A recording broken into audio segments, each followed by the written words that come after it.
వల్లభనేని వంశీ కస్టడీపై ఉత్కంఠ కొనసాగుతోంది. ఆయన్ను కస్టడీకి ఇస్తారా లేదంటే బెయిల్ ఇస్తారా అనేది ఉత్కంఠ రేపుతోంది. ఆయన్ను తమ కస్టడీకి ఇవ్వాలంటూ పోలీసులు వేసిన పిటిషన్తో పాటు ఆయన వేసిన బెయిల్ పిటిషన్పై ఇవాళ విచారణ కొనసాగనుంది. దీంతో కోర్టు ఎలాంటి నిర్ణయం తీసుకుంటుంది అనేది ఇప్పుడు సస్పెన్స్ గా మారింది. సత్యవర్ధన్ అనే దళిత వ్యక్తిని కిడ్నాప్ చేశారంటూ వల్లభనేని వంశీని అరెస్ట్ చేశారు పోలీసులు. ప్రస్తుతం జైల్లో రిమాండ్లో ఉన్న వల్లభనేని వంశీని 10 రోజుల కస్టడీకి ఇవ్వాలంటూ పోలీసులు ఎస్సీ ఎస్టీ ప్రత్యేక కోర్టులో పిటిషన్ వేశారు. ఇదే సమయంలో వంశీ తరపు న్యాయవాదులు కూడా బెయిల్ పిటిషన్ దాఖలు చేశారు. తాను అనారోగ్యంతో ఇబ్బంది పడుతున్నానని, జైల్లో తనకు బెడ్ ఇప్పించాలని, ప్రత్యేక వైద్య సదుపాయాలు కల్పించాలని, ఇంటి నుంచి భోజనాన్ని అనుమతించాలని పిటిషన్లో పేర్కొన్నారు. తనపై కుట్రపూరితంగా, కక్షపూరితంగా కేసు పెట్టారని ఆరోపించారు. సత్యవర్ధన్ను కిడ్నాప్ చేశారనేది తనపై అక్రమంగా పెట్టిన కేసు అని చెప్పారు.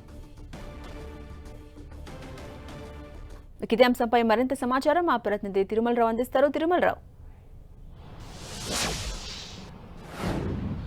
ఝాన్సీ సత్యవర్ధన్ కిడ్నాప్ కేసు సంబంధించి వల్లభనేని వంశీపై ఇప్పటికే కేసు నమోదు చేయడం జరిగింది. దీనికి సంబంధించి వల్లభనేని వంశీ రిమాండ్ కూడా ఉన్నాడు. అదే దీనికి సంబంధించి ఏదైతే ఉన్నాడో వల్లభనేని వంశీని కస్టడీ తీసుకుని విచారిస్తే మరికొన్ని నిజాలు వస్తాయని చెప్పేసి ఇప్పటికే పోలీసులు కస్టడీ పిటిషన్ దాఖలు చేశారు. మరోవైపు వల్లభనేని వంశీకి బెయిల్ మంజూరు చేయాలంటూ వల్లభనేని వంశీ తరపు న్యాయవాది బెయిల్ పిటిషన్ జారీ చేయడం జరిగింది. దానితో పాటు రిక్వెస్ట్ గా మరో పిటిషన్ అయితే దాఖలు చేయడం జరిగింది. వల్లభనేని వంశీకి నిద్రపోతున్న సమయంలో వెన్నుపూసకు సంబంధించి కొంచెం ఇబ్బందులు ఉన్నాయి కాబట్టి నాకు ప్రత్యేకంగా ఒక బెడ్ ఏర్పాటు చేయాలంటూ పిటిషన్ వేశారు. దానిలో భాగంగానే అదేవిధంగా నాకు అనారోగ్యం గురవుతున్నాను, కొంచెం ఆహారం ఇబ్బందికరంగా జైల్లో ఉంది కాబట్టి నాకు ఇంటి నుంచి ఆహారం తెచ్చుకునే విధంగా ఏర్పాట్లు చేయాలంటూ పిటిషన్లో పేర్కొన్నారు. ఈ 3 పిటిషన్ల మీద ఈ రోజు విజయవాడ ఎస్సీ ఎస్టీ స్పెషల్ కోర్టులో వాదోపాదనలు జరగనున్నాయి. ఇప్పటికే దీనికి సంబంధించి ఇరు వర్గాలు తమ పిటిషన్లు అయితే దాఖలు చేయడం జరిగింది. కస్టడీకి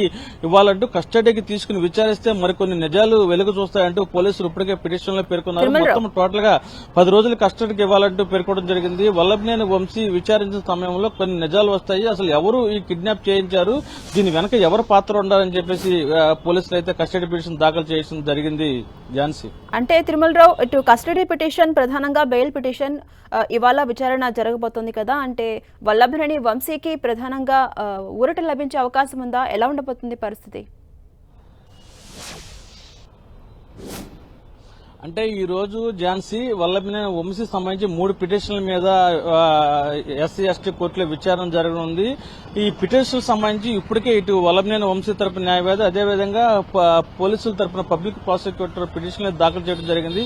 ఈ పిటిషన్లు పూర్తిగా నిన్న న్యాయమూర్తి పరిశీలించారు. పరిశీలించిన తర్వాత ఈ రోజు ఏదైతే ఉందో ఇటు వల్లభనేని న్యాయవాదికి సంబంధించి కానీ ఇటు ఎవరైతే ఉన్నారో పబ్లిక్ ప్రాసిక్యూటర్ సంబంధించి కానీ నోటీసులు ఇవ్వనున్నారు. ఆ నోటీసులు ప్రధానంగా ఇటు వీళ్ళు ఇచ్చిన పిటిషన్ సంబంధించి కౌంటర్ దాఖలు చేయాలని చెప్పేసి పీపీకి ఒక నోటీసు, అదేవిధంగా ఎవరైతే ఉన్నారో వల్లభనేని కస్టడీ పిటిషన్ పోలీసులు దాఖలు చేశారు కాబట్టి ఇటు వల్లభనేని తరపున న్యాయవాదికి కూడా నోటీసులు ఉన్నారు. అదే దీని నోటీసులు సారాంశం ఏంటంటే ఈ ఇరు వర్గాలకు సంబంధించిన న్యాయవాదులు వీళ్ళు ఇచ్చిన పిటిషన్లకు సంబంధించి ఇరు వర్గాలు ఇప్పుడు పోలీసులు ఇచ్చిన పిటిషన్లకు వల్లభనేని వంశీ తరపున న్యాయవాది కౌంటర్, అదేవిధంగా పీపీ ఇచ్చిన దానికి ఇటు కౌంటర్ ఇవ్వాలని చెప్పేసి నోటీసులో ప్రధాన సారాంశం.